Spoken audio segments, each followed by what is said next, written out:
গত নির্বাচনে আপনাদেরকে অনেকগুলি প্রতিশ্রুতি দিয়েছিলাম, বলেছিলাম যে বেহেশত আমরা দিতে পারবো না, যারা দিয়েছে তারা কতটুকু বেহেশত দিয়েছে আল্লাহ করতে পারবে, কিন্তু কাজ দিতে পারবো এটা বলেছিলাম। ফ্যামিলি কার্ড দিব বলেছিলাম, 2 থেকে 2,500 টাকা মাসে। ইনশাল্লাহ আপনারা জানেন আমরা ঢাকাতে 3টা বস্তিতে দুস্থ গরিবদের মধ্যে 39,000 ফ্যামিলি কার্ড আমরা বিতরণ করেছি। মাননীয় প্রধানমন্ত্রী তা উদ্বোধন করেছেন। পর্যায়ক্রমে প্রতি মাসেই সারা বাংলাদেশে আমরা এই ফ্যামিলি কার্ড বিতরণ করব, কার্যক্রম চলছে, আপনারাও পাবেন। আগামী মাসের ভিতরে আপনাদেরকে আমরা ফার্মার্স কার্ডও দিয়ে দেবো ইনশাআল্লাহ, যেটা কৃষক কার্ড বলেছিলাম সেটা আপনারা পাবেন।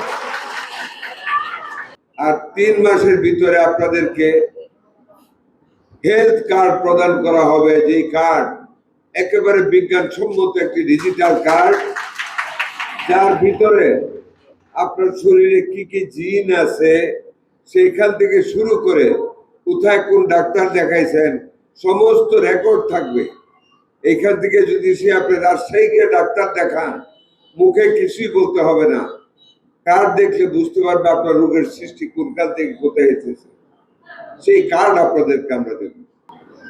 আপনারা জানেন এরই মধ্যে আমরা কৃষকদের দুরবস্থার কথা চিন্তা করে 10,000 টাকা পর্যন্ত কৃষকের কৃষি ঋণ এবং তৎসাথে তার সমুদয় সুদ আমরা সম্পূর্ণরূপে মওকুফ করে দিয়েছি।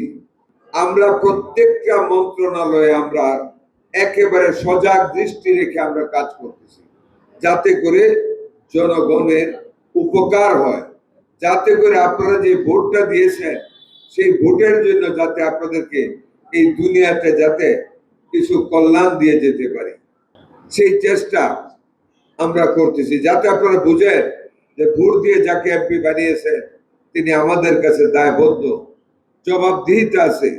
আপনাদের মসজিদ এবং মন্দির গোরস্থানের জন্য আমরা 30 লক্ষ টাকা করে বরাদ্দ করেছি। মাননীয় প্রধানমন্ত্রীর তরফ থেকে সীমাবদ্ধতার ভিতরেও আমরা 10 লক্ষ টাকা পেয়েছি আপনাদেরকে বিতরণ করার জন্য।